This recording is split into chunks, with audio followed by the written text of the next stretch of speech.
Halo teman-teman, kenalin gue Yere. Nah, jadi hari ini kita tuh mau ngebahas sesuatu yang penting nih, yang berkaitan dengan dunia Gen Z. Nah, ternyata banyak banget anak-anak Gen Z yang tidak tahu dan tidak menyadari bahwa mereka itu mengalami mental illness. Nah, apa sih itu mental illness? Dan apa yang membuat generasi muda mengalami mental illness? Yuk kita mau dengar sama-sama nih dari narasumber kita. Beliau adalah seorang konselor yang menangani kasus-kasus depresi sampai schizofrenia. Beliau juga dosen pastor konseling, pembicara seminar, dan khotbah untuk generasi muda. Boleh saya panggilkan Ibu Pendeta Madian Andriana Trisasanti, Magister Agama.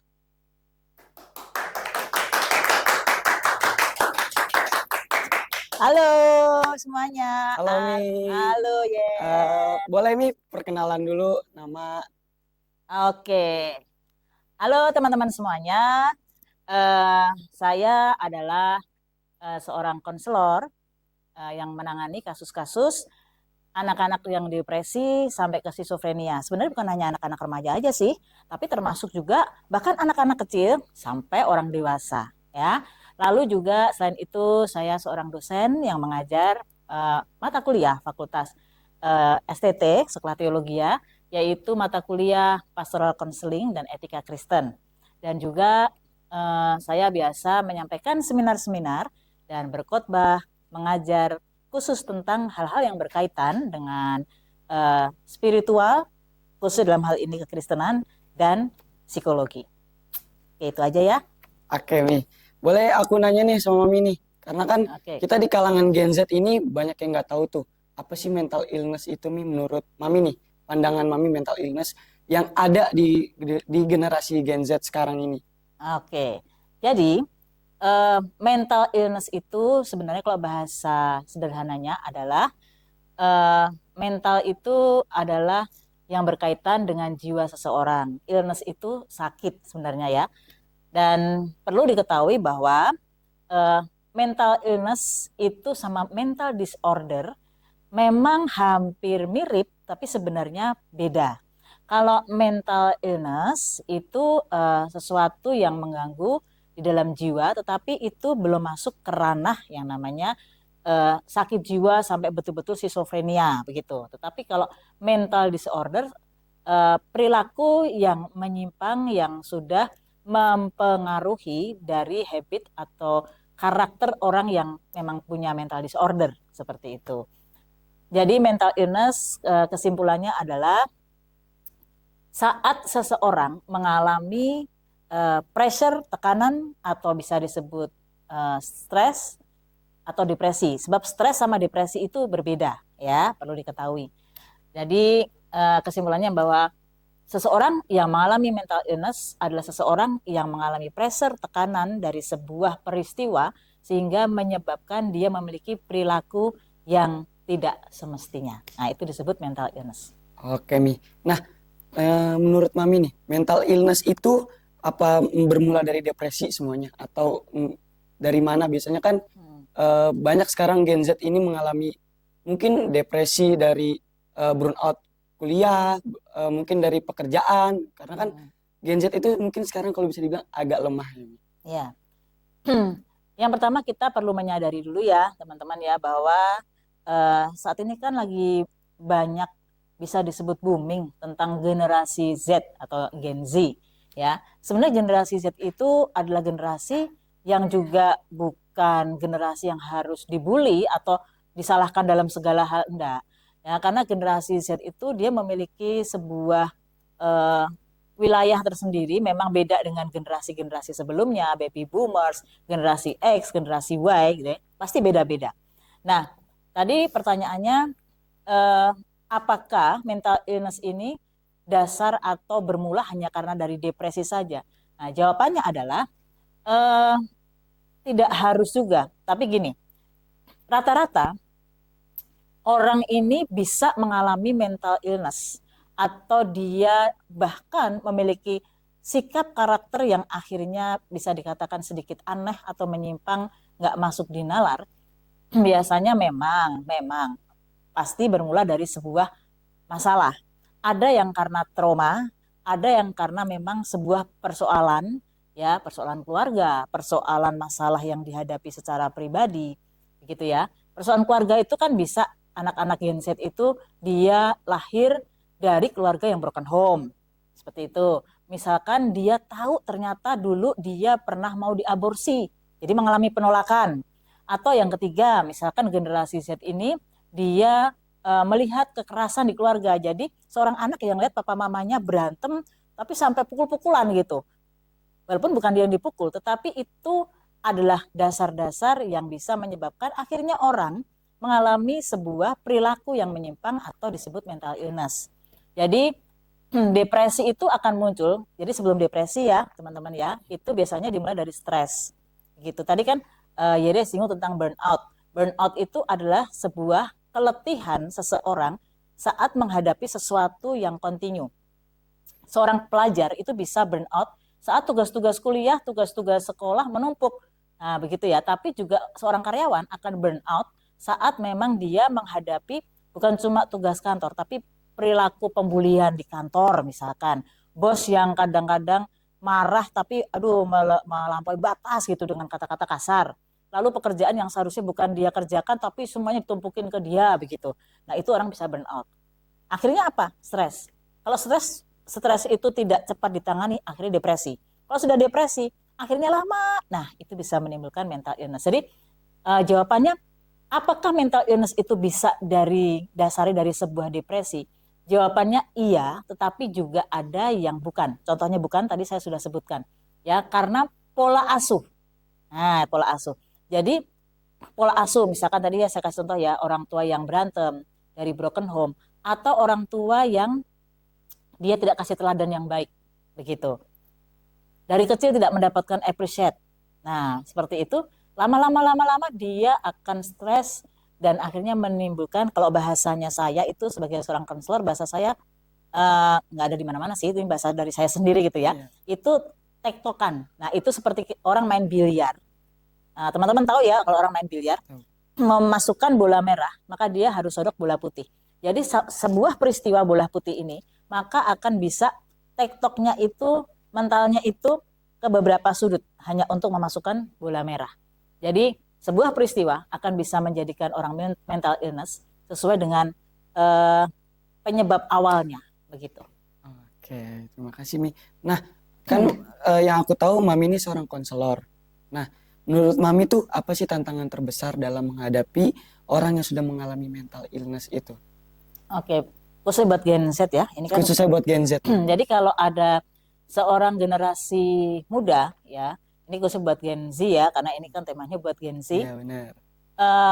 Mungkin gini, sebelum saya jawab ada sedikit pertanyaan mungkin gini. Sejak kapan Gen Z itu tahu bahwa dia tuh, ternyata gue ngalamin loh nih mental illness nih gitu.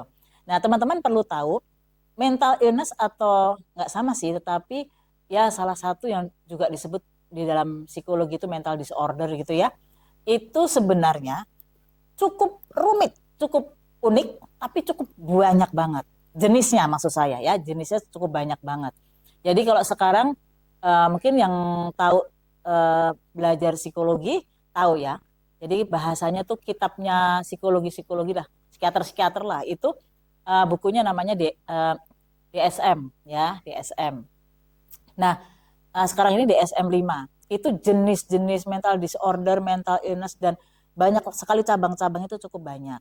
Nah, kita akan lihat dulu kapan saat Gen Z itu sadar bahwa dia mengalami mental illness.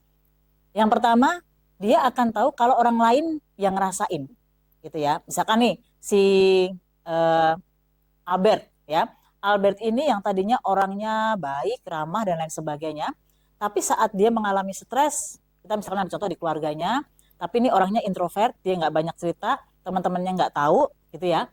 Lalu akhirnya dia stres, dia depresi, sehingga dia mengalami perubahan sikap yang akhirnya dia mulai menjauhi teman-temannya, dia merasa dirinya tidak berharga karena keluarganya tidak rukun, dia broken home dan lain sebagainya. Dia mengurung diri. Nah, yang tadinya teman-temannya Albert ini baik, dia ceria, kok tiba-tiba berubah begitu ya, dan memiliki perilaku yang tidak semestinya, tapi bukan berarti gila ya. Nah, itu akan ketahuan kapan dia mengalami mental illness saat perubahan ini dirasakan oleh orang lain yang di sekitarnya, gitu. Dan biasanya dirinya sendiri sih. Ciri orang mengalami depresi yang akhirnya tektokannya tadi itu mental illness, biasanya gejalanya banyak ya. Misalkan dia jadi insomnia, ada orang yang depresi dan mengalami sesuatu tuh akhirnya menyendiri, melakukan sesuatu yang tidak semestinya, nggak punya gairah untuk melakukan kegiatan yang seharusnya biasa dia suka dan lain sebagainya. Itu kalau jawaban bahwa kapan seseorang dia sadar bahwa dia mental illness. Nah, tadi Yere kan bertanya, Iya. kalau saya sebagai seorang konselor, Mm-mm. tadi seperti apa? Tantangan yang Tantangan terbesar terbesar kalau sebagai konselor sebagai seorang konselor saat menghadapi menghadapi Gen Z yang dia sudah mental illness. illness. Nah, jawabannya kita lihat. Kalau dia mengalami mental illness atau mental disorder yang dia akhirnya tidak membaik gitu loh. Biasanya kalau yang disebut orang depresi itu skala waktunya cukup lama. Bulan-bulanan sampai berbulan-bulan dan akhirnya memang dia nggak ada mengalami hal-hal yang semakin baik, progresnya nggak semakin baik, maka ya perlu mentoring ya gitu. Tantangannya penanganannya ya perlu mentoring. Jadi harus ada mentor. Biasanya kalau udah mulai agak yang aneh-aneh terus mulai berhalusinasi, biasanya sih orang dibawa ke psikiater gitu ya. Nah, kebetulan karena saya seorang konselor yang juga ranah mainnya itu balance, yaitu antara spiritual kekristenan dan psikologi. Ya, kalau di saya biasanya saya akan bawa dia kepada pemahaman bahwa hanya Tuhan yang menolong dia, kembalikan jati dirinya sehingga dia bisa menemukan dirinya lagi, dia bisa berdamai dengan dirinya gitu. Dan memang tuh butuh makan waktu. Tantangannya ya adalah kalau kita mengalami, misalkan saya konselor ya, ada klien yang datang, kita sudah tahu bahwa dia itu mengalami A, B, C, D. Lalu kita oke ya, untuk penanganan ini seperti ini. Nah, kendalanya, tantangannya adalah ya nggak ngikutin kita gitu. Jadi ya kita sebagai konselor memberikan mementor kepada konseli, tinggal konselinya yang mau mengikuti atau tidak begitu. Ya, lalu tantangannya saat keluarga si klien tidak mendukung. Misalkan ada Gen-Z yang dia mengalami mental illness atau dia mengalami depresi, tetapi saya mau kasih tahu ya teman-teman ya, justru pengobatan atau penanganan yang paling efisien adalah orang yang terdekat, yaitu keluarga. Kalau Gen-Z berarti ya keluarga, papa mamanya, kakak adiknya gitu ya.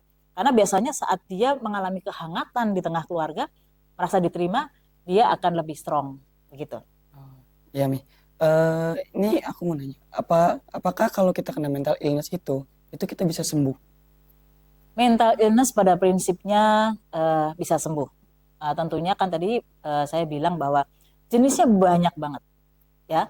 Kita mesti belajar bahwa misalkan contohnya ya, trauma sama fobia itu kelihatannya sama tapi sebenarnya beda.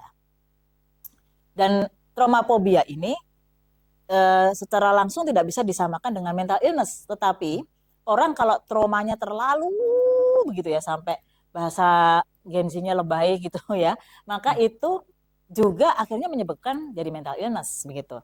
Nah, bisa sembuh atau tidak? Jawabannya bisa. Dengan ya tentunya beda-beda ya dengan jenis-jenis mental illness-nya begitu. Tapi jujur yang bukan berarti nggak bisa. Kalau saya selalu mengatakan begini, kita ini punya Tuhan. Tuhan itu yang menciptakan kita. Tuhan itu penyembuh holistik. Holistik itu tubuh, jiwa, dan roh. Jadi tidak pernah ada kata nggak mungkin sembuh bagi Tuhan. Itu yang selalu saya bawa. Jadi saya balance antara keimanan dan spiritual ya, keimanan dengan psikologi. Tapi saya sampaikan, kalau secara psikologi secara umum bisa sembuh nggak? Bisa. Ya, tipsnya adalah yang pertama tadi dukungan keluarga. Yang kedua, waktu mentoringnya. Jadi memang harus cari mentor ya. Biasanya kalau orang-orang udah terlalu parah ke psikiater. Kalau psikiater biasanya kalau udah parah banget, dia akan kasih obat. Seperti itu ya. Saya tidak bilang bahwa obat itu menyembuhkan totality loh, saudara. Tapi minimal obat-obat psikiater itu akan sedikit membuat tenang. Apalagi kalau pasiennya atau klien itu udah mulai berhalusinasi tinggi, ngamuk-ngamuk dan nggak menyakiti diri sendiri atau orang lain. Nah itu cukup bahaya. Itu harus direhab gitu. Jadi kalau bisa sembuh nggak? Bisa, ya bisa. kalau saya boleh berkata ya, eh, jangankan yang depresi mental illness, yang maaf ya schizofren, mungkin teman-teman nggak tahu schizofren itu apa sih. Schizofren itu kalau bahasa awamnya gila, saudara ya, gila teman-teman ya. Jadi itu aja bisa kok sembuh, makanya eh, bisa, cuman memang ya waktunya berbeda-beda dan tergantung dukungan dan tergantung kemauan si pasien begitu. Oke, Demi. Oke, Demi. Mungkin Ya, dari tadi pembahasan kita tentang mental illness itu bisa mengedukasikan beberapa dari kalangan Gen Z mungkin yang eh, mencari tahu tentang mental illness ini, dan mungkin eh, ada mungkin yang sudah mengalami tapi dia masih bingung untuk mencarinya. Mungkin bisa membantu dari konten kita yang kali ini. Oke deh. ya. Aku banyak-banyak terima kasih nih sama Mami Oke, sudah sama-sama. boleh menjelaskan tentang mental illness ini. Ya, Oke, sama-sama teman-teman. oke, terima kasih.